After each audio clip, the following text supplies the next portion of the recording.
विराट नगर में भगवान श्री कृष्ण बलराम बड़ा वैभव लेकर आए हुए। महाराज द्रौपदी के पिता द्रुपद बहुत सी सेना और वैभव के साथ पधारे हुए और बहुत से मित्र राजा भी आए हुए हैं, क्योंकि पांडवों का अज्ञातवास पूरा हो गया है। 12 वर्ष का वनवास, 1 वर्ष का अज्ञातवास। अभिमन्यु जी का विवाह उत्तरा जी के साथ हुआ, जिनसे जगत मंगल करने वाले महाभागवत परीक्षित जी का प्रादुर्भाव हुआ। परीक्षित जी से ही श्रीमद् भागवत का श्रवण का भाव प्रकाशित हुआ। भगवान सुखदेव जी ने सुनाया। अभिमन्यु और उत्तरा, इन्हीं की कृपा से समाज को परीक्षित जैसे महान धर्मात्मा राजा का शासन प्राप्त हुआ, जो कलयुग पर भी शासन करने की सामर्थ्य रखते थे। रात्रि में सब विश्राम किए, प्रातः काल जगे और सब विराट की सभा में उपस्थित हुए। मत्स्य देश के अधिपति विराट, इनकी सभा अत्यंत सुंदर सजाई गई थी, क्योंकि सब निमंत्रण किए गए थे, तो ये सब महान महान पधारे थे। मणियों, मोती, मूंगे, इनकी सब झालरें लगी हुई हैं। फर्श और दीवार उत्तम रत्नों से बनी हुई है।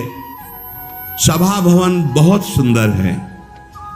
उसमें यथायोग्य सिंहासन विराजमान है, जहां जगमग जगमग मणियों की कांति हो रही, सुगंधित पुष्पों की मालाओं से बंधनवार सजाया गया है।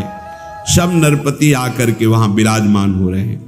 सबसे पहले वयोवृद्ध महाराज विराट और द्रुपद अपने आसन पर आसीन हुए। फिर समस्त भूतपतियों में माननीय श्री वसुदेव जी के साथ भगवान श्री कृष्ण और बलराम इस सिंहासन पर विराजमान हुए। पांचाल राज द्रुपद जी के पास ही शिनी वंश के श्रेष्ठ वीर सात्यकी, ये महाबलवान हैं। रोहिणी नंदन भगवान बलराम जी, मत्स्यराज विराट के अत्यंत निकट भगवान श्री कृष्ण, उनके अत्यंत निकट धर्मराज युधिष्ठिर का सिंहासन। राजा द्रुपद के सब पुत्र भीमसेन, अर्जुन, नकुल, सहदेव, प्रद्युम्न, शांब, विराट के पुत्रों सहित अभिमन्यु, द्रौपदी के सभी पुत्र स्वर्ण जटित सिंहासनों पर समान विराजमान हुए। द्रौपदी के 5 पुत्र पराक्रम, सौंदर्य और बल में अपने पिता पांडवों के समान ही थे, वो भी सिंहासन पर विराजमान हुए। इस प्रकार ये बड़े बड़े महावीर परम प्रतापी जन जब अपने अपने आसनों पर बैठ गए, तब भगवान श्री कृष्ण चंद्रजू पांडवों के कार्य के लिए खड़े हुए सिंहासन में और कहा, सम नरेश मेरी बात को सुने, जो सार गर्भित है और उत्तम फल देने वाली है। उपस्थित राजाओं, सबको मालूम होना चाहिए कि सुबल पुत्र शकुनी ने द्यूत सभा में कपट पूर्वक धर्मराज युधिष्ठिर को परास्त किया, इनका राज्य अपहरण कर लिया और जुए में शर्त रखी गई कि जो अब की बार हारेगा वो 12 वर्षों तक वनवास और 1 वर्ष तक अज्ञातवास करेगा।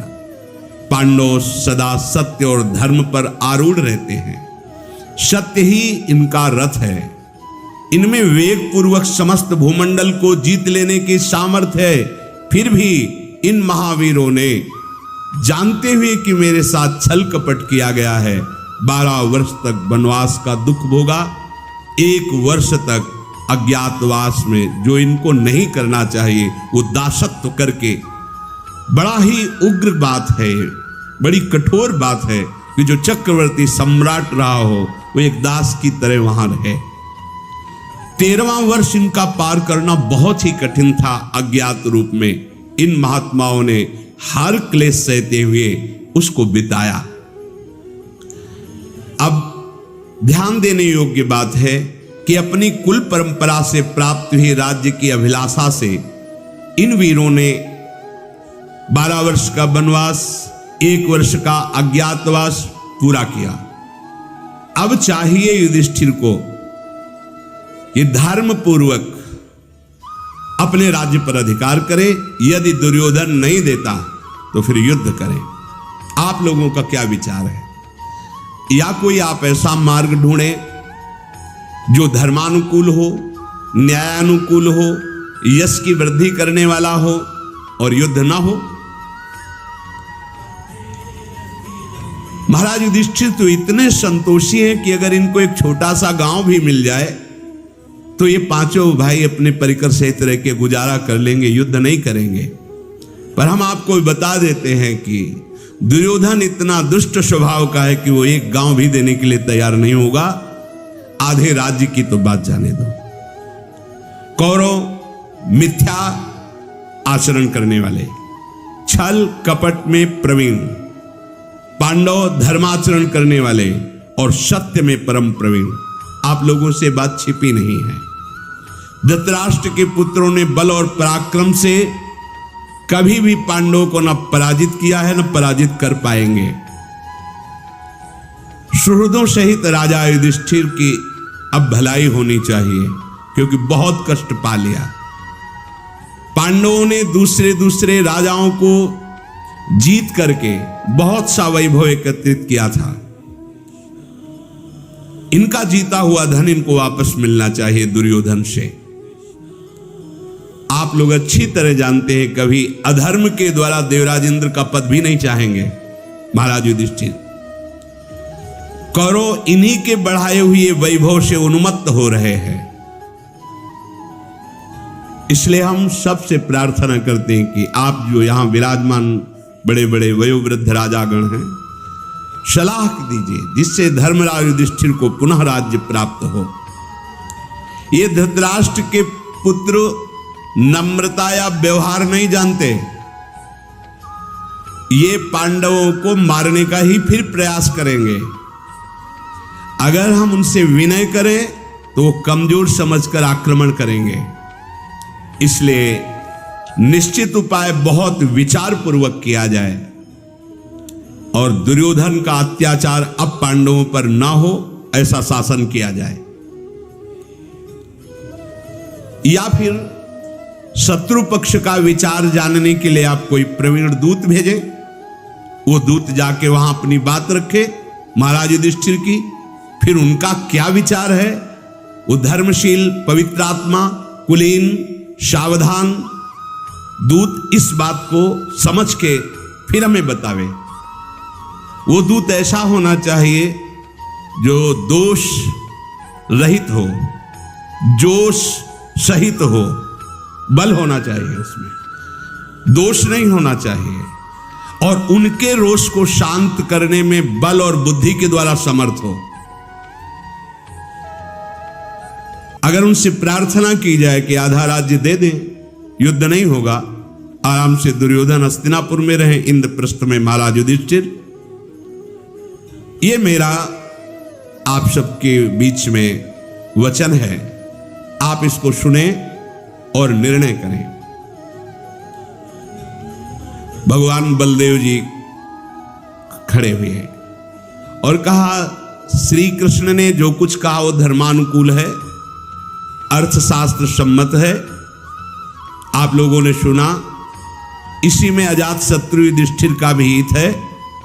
वो ऐसा करे कि राजा दुर्योधन इन पर प्रसन्न हो जाए, क्योंकि बलराम जी दुर्योधन को बहुत प्यार करते हैं। जैसे अर्जुन पांडवों को भगवान श्री कृष्ण, बलराम जी इधर भी प्यार करते, पर अधिक प्यार दुर्योधन से है। यदि दुर्योधन का विचार जान लिया जाए, भगवान बलराम जी ने कहा, और यहां का संदेश उसके कानों तक पहुंचाया जाए और बहुत विनम्रता से दैन्यता पूर्वक दूत बात करे उनसे जाके, तो मुझे प्रसन्नता होगी और ऐसा लगता है काम बन जाएगा।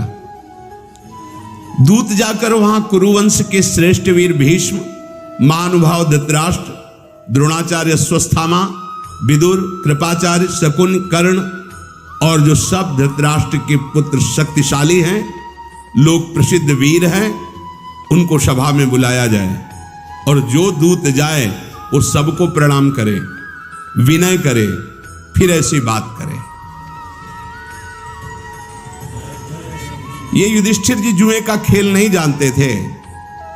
सुहृदों ने मना किया, फिर इन्होंने क्यों खेला?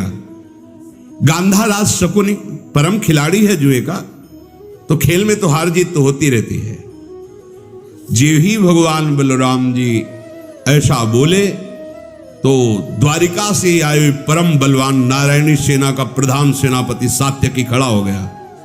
आपका हृदय क्या दुर्योधन से मिला हुआ है? आपके श्रीमुख से ऐसे वचन शोभा नहीं देते।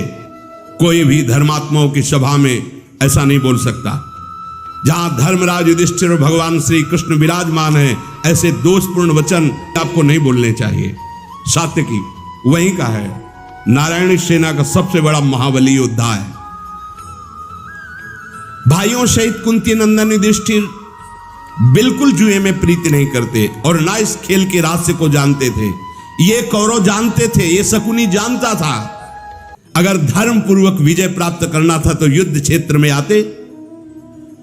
महाराज युधिष्ठिर को आज्ञा दिलवाई गई धृतराष्ट्र से। छल कपट पूर्ण उनके साथ जुआ खेला गया। क्या इसमें दुर्योधन का दोष नहीं? शकुनी का दोष नहीं? क्या धृतराष्ट्र का दोष नहीं? 12 वर्ष से वनवास, 1 वर्ष से अज्ञातवास वो भोग रहे हैं, ये धर्मयुक्त है? वनवास के बंधन से मुक्त हुए अब पांडवों को उनके पिता का राज्य मिलना चाहिए। महाराज पांडु जिस सिंहासन पर विराजमान थे, युधिष्ठिर अन्यायियों को दंड देंगे। ये दीन बन करके जाना, प्रणाम करना, भीख मांगना, हाथ फैलाना, ये वीरों का काम, धर्मात्माओं का काम नहीं है। अवधि पूरी हो गई है 13 वर्ष की।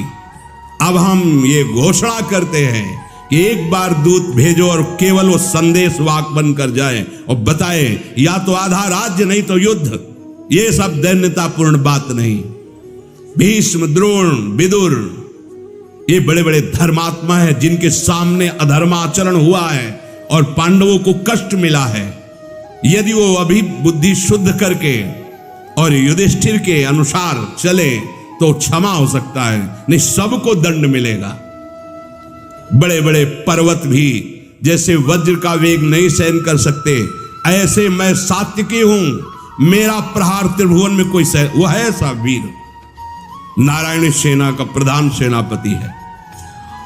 कौरव दल में ऐसा कौन वीर है जिस समय मैं खड़ा हो जाऊं और गांडीव धनुषधारी अर्जुन और चक्रधारी श्री कृष्ण, तो कौन है ऐसा इनके सामने टिक सके? मुझे ये सलाह बिल्कुल पसंद नहीं आई। द्रौपदी को कीर्ति बढ़ाने वाले ये पांडवों के 5 पुत्र महाबली हैं। ऐसे महाबलियों की मां का जो अपमान हुआ है, सुभद्रा कुमार अभिमन्यु अकेले परास्त कर सकता है कौरवों को। ये शकुनी सहित दुर्योधन के पास जाओ, प्रणाम करो, नमस्कार करो और भिक्षा की तरह मांगो, ये बिल्कुल सलाह नहीं। अरे आताताई हैं, शत्रु हैं, इनसे याचना करने में पाप है। पांडुपुत्र युधिष्ठिर जो अभिलाषा करेंगे उसकी पूर्ति हम करेंगे। भगवान श्री कृष्ण ने जो कहा वही ठीक है। सात्यकी की बात सुनकर सारी सभा खड़ी हो गई और उनकी बात का अनुमोदन किया। वयोवृद्ध महाराज द्रुपद ने कहा, तुम्हारा सत्य कहना है सात्यकी, संदेह नहीं ऐसा ही होगा। दुर्योधन मधुर व्यवहार से राज्य कभी नहीं देगा। अपने पुत्र में आसक्त रहने वाले धृतराष्ट्र दुर्योधन का ही अनुसरण करेंगे, पांडवों का नहीं। भीष्म और द्रोणाचार्य अधीन है दुर्योधन के। शकुनी और कर्ण ये मूर्खतावश दुर्योधन का ही साथ देंगे। बलदेव जी का कथन मेरी भी समझ में नहीं आया। मैं जो कुछ कहने जा रहा हूं उसको ध्यानपूर्वक सुना जाए। धृतराष्ट्र का पुत्र दुर्योधन मधुर भाषा, नम्रता, प्रणाम ये नहीं जानता है।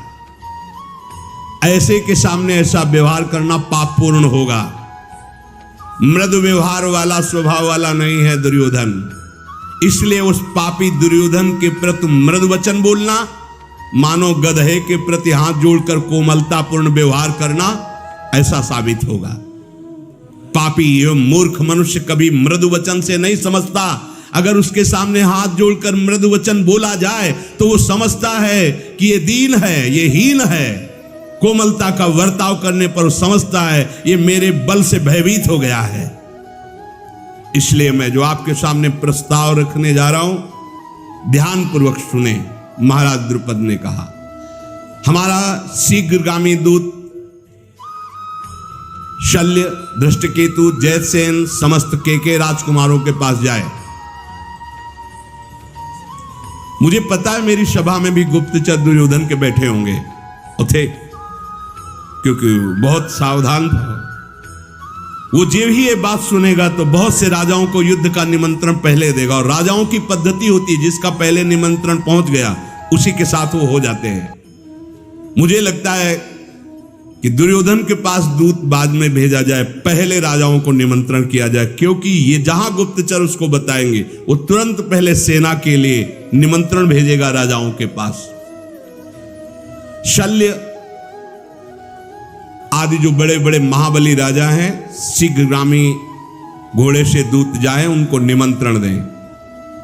भगदत्त के पास भी अमित मौजा, उग्र, हार्दिक, कृतवर्मा, अंधक, दीर्घ प्रज्ञ, ये जो बड़े बड़े बलवान राजा है, महाराज युधिष्ठिर की तरफ से निमंत्रण युद्ध का उनके पास पहले पहुंच जाए। इन सबके पास रण निमंत्रण अगर पहले पहुंच गया तो अपने पक्ष में हो जाएंगे, नहीं तो दुर्योधन निमंत्रण देगा तो उसके पक्ष में होना पड़ेगा। ये बात सबको अच्छी लगी।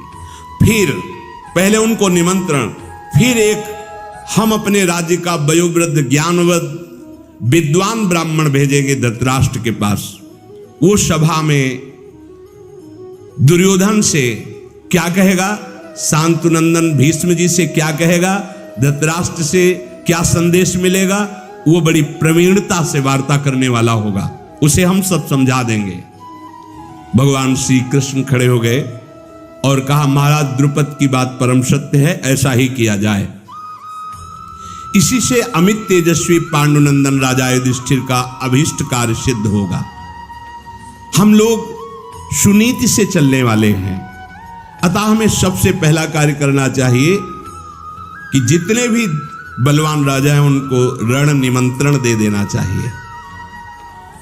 जो धर्म के विपरीत आचरण करता है वो मूर्ख माना जाता है, और कभी मूर्ख विजय को प्राप्त नहीं होता।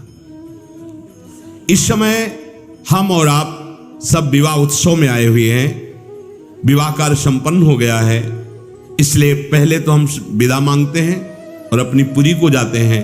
आप जो महाराज द्रुपद ने कहा वो कार्य करें, सबके पास निमंत्रण भेजें, फिर सबसे बाद में हमें संदेश दें कि क्या हुआ। दुर्योधन न्याय के अनुसार यदि शांति स्वीकार करेगा तो आनंद में रह करके हस्तिनापुर का वो राजा बना रहे, इंद्रप्रस्थ का राज्य युधिष्ठिर को दे दे। ये धृतराष्ट्रपुत्र यदि घमंड में आकर के हमारा प्रस्ताव नहीं मानेगा तो फिर युद्ध निश्चित है। गांडीव धनवा अर्जुन के कुपित होने पर मंदबुद्धि ये कौरव मंत्री और बंधु बांधवों सहित मारे जाएंगे। तदनंतर राजा विराट ने सेवक वृंद और बांधवों सहित वृष्णि कुल नंदन भगवान श्री कृष्ण का सत्कार करके उन्हें द्वारिका जाने की विदाई दी। प्रभु श्री कृष्ण अपने परिकर सहित द्वारिका चले गए। युधिष्ठिर जी ने जैसा द्रुपद सभा में बोले थे वैसा ही प्रारंभ किया। बड़े बड़े राजाओं के पास शीघ्रगामी घोड़ों में बैठकर दूतों को भेजा निमंत्रण के लिए। पांचाल राज द्रुपद के संदेश से महाबली नरेश उत्साह में भर करके विराट नगर में उपस्थित होने लगे। धृतराष्ट्र के पुत्रों ने जब गुप्तचरों द्वारा ये सुना कि वहां ऐसा, तो शीघ्रगामी, और राजाओं का नियम पहले जिसका निमंत्रण पहुंच, वो पहले ही बड़े बड़े राजाओं के पास निमंत्रण भेज दिया। कौरव तथा पांडवों के उद्देश्य से अलग अलग निमंत्रण पाकर के राजा लोग कुछ हस्तिनापुर में, कुछ विराट नगर में एकत्रित होने लगे। पुरोहित को तैयार करके राजा द्रुपद ने कहा, तुम बुद्धिजीवी हो, शास्त्रज्ञ हो और सबकी भावनाओं को समझने वाले हो, इसलिए तुम सभा में जाना और जाकर के शुक्राचार्य और बृहस्पति के समान जिसकी बुद्धि है, ऐसे विदुर जी, भीष्म जी, इनको सभा में उपस्थित रखना, तभी बात करना। कुंती पुत्र पांडुनंदन युधिष्ठिर का आचार विचार उनसे भी नहीं छुपा और अपने से भी नहीं छुपा। इसलिए धृतराष्ट्र को संबोधन करके बताना कि आपके आज्ञा के अनुसार उन्होंने इतना कष्ट सहा है, अब आपको आधा राज्य कम से कम वापस कर देना चाहिए। यदि राजा धृतराष्ट्र धर्मयुक्त बातें कहते हैं तो सुनना, अगर नहीं कहते हैं तो आपको उनका समर्थन नहीं करना और उत्तर दे देना है कि फिर भीष्म, द्रोणाचार्य, कृपाचार्य और आप भी ये सुन लीजिए कि महान युद्ध की तैयारी हो रही है, फिर सर्वनाश ही होगा। वहां जाने का आपका प्रयोजन है धर्मराज की तरफ से स्पष्ट धर्म का दर्शन कराना और उनकी अधर्म वृत्तियों को पढ़ करके यहां सूचना देना। तुम में कोई भय नहीं होना चाहिए, क्योंकि आप वेदवेत्ता ब्राह्मण हैं और दूसरे दूत कर्म में हैं, तुम वहां मारे नहीं जाओगे, इसलिए भयभीत मत होना। द्रुपद के द्वारा इस प्रकार अनुशासित होकर के वो पुरोहित हस्तिनापुर को गया। पांडवों के हित के लिए अपने ब्रह्मचारी शिष्यों के साथ कौरव की राजधानी में उपधारा। पुरोहित को हस्तिनापुर भेज करके यत्र तत्र राजा जो आ रहे थे युद्ध के लिए उनका सम्मान करने लगे। अर्जुन ने सोचा कि दुर्योधन को जो ही सूचना मिलेगी वो द्वारिका पहुंचेगा, प्रभु यहां से चल दिए, मुझे जाना चाहिए। धनंजय द्वारिका की तैयारी की। मधुकुल नंदन श्री कृष्ण और बलभद्र सैकड़ों वृष्णि, अंधक, भोजवंशी यादवों के साथ द्वारिकापुरी पहुंच चुके थे। राजा दुर्योधन को जब गुप्तचरों द्वारा पांडवों की इन चेष्टाओं का पता लगा और यह पता लगा कि भगवान विराटनगर से द्वारिकापुरी चले गए हैं, तब उसने वायु के वेग के समान घोड़े पर बैठकर छोटी सी साथ में अंगरक्षक सेना लेकर द्वारिकापुरी की यात्रा की। कुंती कुमार पांडुनंदन अर्जुन भी उसी दिन द्वारिकापुरी में पहुंच चुके। ये दुर्योधन द्वारिका में पहुंच करके पता लगाया तो प्रभु अपने शयन गृह में शयन कर रहे थे। तब ये सोए हुए भगवान द्वारिकाधीश के समीप गया और एक आसन प्रभु के सिरहने घसीट करके वहां बैठ गया। आसन को, सिंहासन को प्रभु के सिरहाने, अभिमानी है ना, सिरहाने रख दिया। उनके सिरहाने की ओर सिंहासन रख करके बैठ गया। उसी समय किरीटधारी महाबली अर्जुन प्रवेश हुए, देखा प्रभु शयन कर रहे हैं तो हाथ जोड़े हुए चरणों में सर झुकाए हुए खड़े रहे। वो सिंहासन में पीछे, इतना अंतर है। जब प्रभु जगे तो जो जग के उठेगा तो सबसे पहले सामने दृष्टि जाती है, तो देखा हाथ जोड़े हुए चरणों के पास अर्जुन खड़े हैं। जे ही जगे तो दुर्योधन ने पीछे से कहा प्रणाम, मैं भी आया हूं। तब प्रभु ने देखा कि वो पीछे सिंहासन पे। हाँ, तो आप दोनों के आगमन का कारण? दुर्योधन ने कहा माधव, पांडवों के साथ हमारा युद्ध होगा, पक्का है, क्योंकि मैं मानने वाला नहीं हूं और मैं आपसे सहायता मांगने आया हूं। आपको मैं और अर्जुन दोनों एक ही जैसे प्यारे हैं, मुझे पता है। मधुसूदन, मैं आपको प्रणाम करता हूं और आपको अपने पक्ष में लेने के लिए आया हूं। देखो, आप श्रेष्ठ पुरुष का आचरण करना भगवान को सिखा रहा है। श्रेष्ठ पुरुष का आचरण करना सबसे पहले जो आता है उसकी बात मानी जाती है, और मैं यहां सबसे पहले आया हूं, बाद में ये अर्जुन आए हैं। जनार्दन, इस समय आपको सत्पुरुषों की बात से तनिक भी विचलित नहीं होना चाहिए, भगवान को समझा रहा है। आपकी, यद्यपि मैं जानता हूं कि अर्जुन के प्रति प्रियता है, पर मैं पहले आया हूं, इसको आप देखते हुए मेरा पक्ष आप स्वीकार करेंगे। भगवान श्री कृष्ण ने कहा दुर्योधन, इसमें संदेह नहीं कि आप पहले आए होंगे, पर मेरी दृष्टि पहले अर्जुन पे पड़ी है, क्योंकि वो सामने खड़े थे। आप पहले आए हैं, मैं इसे नकार नहीं रहा, पर मेरी दृष्टि पहले अर्जुन पर पड़ी है, इसलिए मैं पहले अर्जुन से पूछूंगा, सहायता आपकी भी करूंगा, क्योंकि दोनों आप सहायता के लिए आए हो। शास्त्र आज्ञा है कि पहले जिस पर दृष्टि पड़े वो अधिकारी होता है। दूसरी बात, अर्जुन आपसे छोटे हैं, वो बालक हैं, इस बात से भी पहले अर्जुन की इच्छा पूरी करनी चाहिए।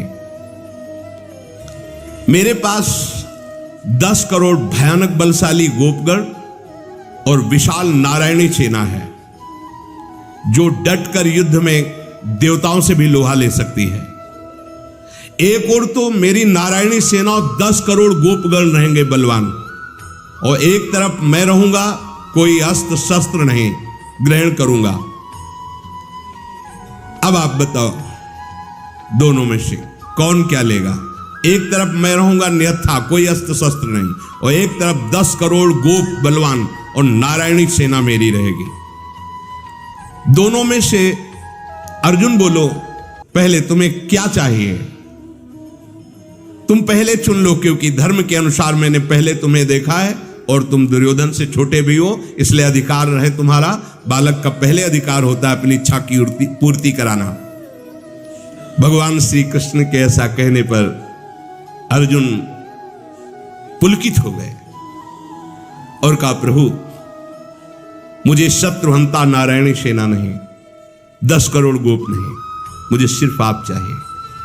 तुमने सुना है मैं कोई अस्त्र शस्त्र ग्रहण नहीं करूंगा। हां प्रभु, केवल मैं आपको चाहता हूं, आप मेरी तरफ रहेंगे। हे प्रभु, आप जिसकी तरफ हैं, मैं जानता हूं विजय श्री उसी के चरण चूमेगी, क्योंकि आपका एक नाम विजय भी है। दुर्योधन ने कहा, मुझे आप नहीं चाहिए, मुझे सेना चाहिए, जब अस्त्र शस्त्र नहीं ग्रहण करोगे आप नहीं चाहिए, मुझे वो 10 करोड़ गोपगण नारायणी सेना चाहिए। भगवान ने कहा, ऐसा ही वही महाबलशाली नारायणी से जो देवताओं से भी लड़ सकती है। दुर्योधन बहुत प्रसन्न हुआ कि अर्जुन ठगे गए, इनको लेके क्या करेंगे अकेले। वो प्रसन्न हो रहा है कि मैंने बुद्धिमानी की, जो एक अक्षोणी नारायणी सेना भगवान की मांग ली, 10 करोड़ गोपगण महाबली, वो अर्जुन के साथ ये रहेंगे सांवरे सलोनी, अस्त्र शस्त्र लेंगे नहीं, इनकी पूजा अर्जुन ही करे, हमें तो युद्ध करने के लिए सेना चाहिए। बड़ा प्रसन्न हुआ और बार बार खुश हो रहा कि अर्जुन ठगे गए। बड़ा भयंकर बल था नारायणी सेना में, सारी सेना को लेकर बहुत प्रसन्न हुआ। इसके बाद बलराम जी के पास गया, प्रणाम किया। बलराम जी ने हृदय से लगाया। बलराम जी ने कहा, धृतराष्ट्र पुत्र दुर्योधन, तुम इस समय यहां कैसे आए हो? मैं राजा विराट के विवाह उत्सव में था, तो जो कुछ मैंने कहा तुम्हें गुप्तचरों ने बताया होगा। बोले, हाँ भगवान, मैं इसीलिए जानता हूं आप मुझे बहुत प्यार करते हैं। मैं चाहता हूं कि युद्ध होगा पांडवों से, आप हमारे पक्ष में रहें। तो उनका मैं बाध्य हूं, जिधर श्री कृष्ण होते हैं मैं उनका विरोध नहीं कर सकता। बलराम जी ने कहा, यद्यपि मैं तुम्हें बहुत प्यार करता हूं, पर मैं बाध्य हूं, जिधर श्री कृष्ण होते हैं उनका विरोध नहीं कर सकता मैं। तुम्हें भी प्यार करता हूं, और श्री कृष्ण तो जिधर श्री कृष्ण उधर विरोध कर नहीं सकता, और तुम्हारे पक्ष में अब हो नहीं सकता, क्योंकि तुम्हारे पक्ष में का मतलब है श्री कृष्ण का विरोधी होना, वो मैं हो नहीं सकता। इसलिए न मैं तुम्हारे साथ रहूंगा युद्ध में, ना अर्जुन के साथ रहूंगा, मैं युद्ध में रहूंगा ही नहीं, ये मैंने निश्चय कर लिया है। श्री कृष्ण की ओर देखना मेरा स्वभाव है। भरतवंश में उत्पन्न जो धर्म युक्त युद्ध होता है उसमें धर्मात्मा की विजय होती, इतना मैं तुम्हें बताए देता हूं। बलराम जी ने दुर्योधन से कहा। दुर्योधन ने प्रणाम किया और थोड़ा उदास उसके मन में था, अगर बलराम जी भी हमारे पक्ष में हो गए तो विजय हो जाएगी, इनका मूसल और हल प्रसिद्ध है। तो थोड़ा उदास होकर, पर बड़ा प्रसन्न हुआ कि अर्जुन ठगे गए। द्वारिका से महाबलवान 10 करोड़ गोप और नारायणी सेना, अब हम तो विजय प्राप्त कर लेंगे। दुर्योधन फिर कृतवर्मा के पास गया, 100 अक्षोणी सेना सहित कृतवर्मा को अपने पक्ष में कर लिया। सारी भयंकर सेना साथ लेकर के सुरदों का हर्ष बढ़ाता हुआ हस्तिनापुर की तरफ लौटा। जब दुर्योधन चला गया तो भगवान ने अर्जुन से कहा, क्या समझ करके तुमने ऐसा मुझे मांगा? थोड़ा तो सोच विचार लेते, युद्ध में नारायणी सेना कितनी बलवान है, तुम्हारा सहयोग करती। अर्जुन बोले प्रभु अब हमसे आप छुपाव की बात मत करें, मैं जानता हूं आपके एक इशारे से पूरी सृष्टि का विनाश हो जाता है, सृजन हो जाता है, पालन होता है। प्रभु आप कौन हैं, आपकी कृपा से मैं आपको जानता हूं। प्रभु मुझे सेना का बल नहीं, आपका कृपा कटाक्ष चाहिए। ये बात आपके कृपा से मैं अकेला पूरे विश्व से युद्ध कर सकता हूं, केवल आपका कृपा कटाक्ष चाहिए। यही बात भक्तों की समझ में आती है। एक कृपा कटाक्ष हो जाए, कागभूषुंड जी कहते गरुण जी से, छोटा सा सांप का बच्चा आपको खा जाए, ऐसा उनका कृपा कटाक्ष होता है। मच्छर को ब्रह्मा बना दे, ब्रह्मा को मच्छर बना दे, जड़ को चैतन्य, चैतन्य को जड़, ऐसा उनका कृपा कर। मूकम करोति वाचालम पंगुम लंघयते गिरिम यत् कृपातम हम वंदे परमानंद माधव। बहुत सामर्थ्यशाली कृपा कटाक्ष हरि का है। अर्जुन ने कहा मुझे नारायणी सेना नहीं, आपका कृपा कटाक्ष चाहिए, बस बस। संसार में जिसके साथ आप हैं वही यशस्वी होता है और वही विजयी होता है। ये बात बैठा लो, आप हैं जिसके साथ वही यशस्वी होता है। बिस्तरे सब जग विमल कीरति साधु संगति ना टरे। ये अमृत वचन है। संसार को साथी मत बनाओ, प्रभु को साथी बना लो तो संसार भी तुम्हारे लिए जो दुखालय कहा गया हो आनंदमय हो जाएगा। शास्त्रों में आता है भगवान का भजन करने वाले के लिए 10 दिशाएं मंगलमय हो जाती है। प्रभु मैंने इसलिए आपका वर्ण किया है कि मैं आपको देख देख करके महाबलशाली होता रहूंगा।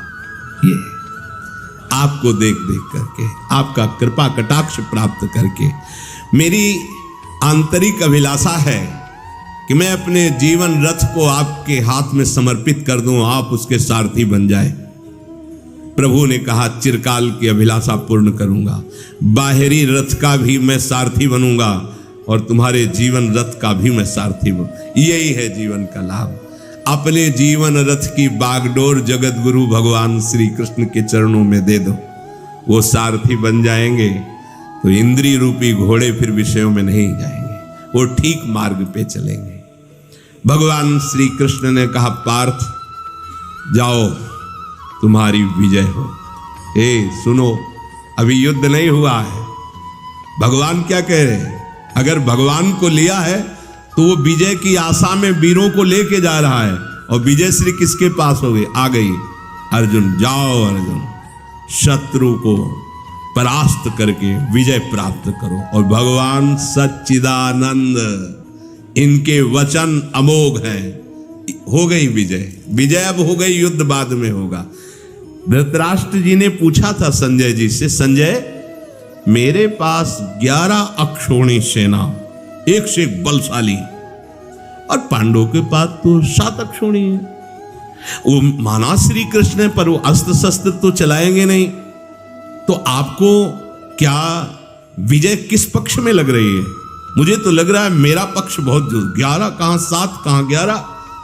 और अगर इधर बलवान भी हैं पांडव तो उनको सिखाने वाले द्रोणाचार्य इधर हैं, द्रोणाचार्य गुरु इधर हैं, उनको अंगुली पकड़ के चलाने वाले भीष्म पितामह जी इधर हैं, कृपाचार्य अश्वत्थामा कर्ण आदि बड़े बड़े वीर, विजय किधर है?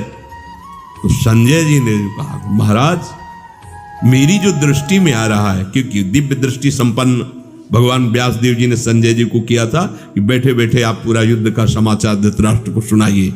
तो कह रहे थे यत्र योगेश्वरः कृष्णो यत्र पार्थो धनुर्धरा तत् श्री विजयो भूतिर्धुवा नेतिर्मतिर्मम। ये नीति भी है, मेरी मति भी ऐसा कह रही है कि जहां श्री कृष्ण महान योगेश्वर और जहां अर्जुन वही श्री है, वही वैभव है, वही विजय मेरी दृढ़ मति है। बस आपकी विजय, आपके परम सुख इन्हीं के चरणों में है, इनका आश्रय ले लो, मान लो। ये मायाकृत बुद्धि भगवान को मानने नहीं देती। अगर मान लिए तो फिर माया है ही नहीं, उसका प्रभाव ही नहीं पड़ेगा, फिर तो एकमात्र भगवान ही भगवान आपके भाव में रह जाएंगे। इसलिए जीवन का परम लाभ है अपने जीवन रथ को भगवान के हाथों में सौंप दो, अर्थात निरंतर नाम जप करते हुए भगवत आश्रित रहो। शेष चर्चा आगे। श्री राधा वल्लभ लाल।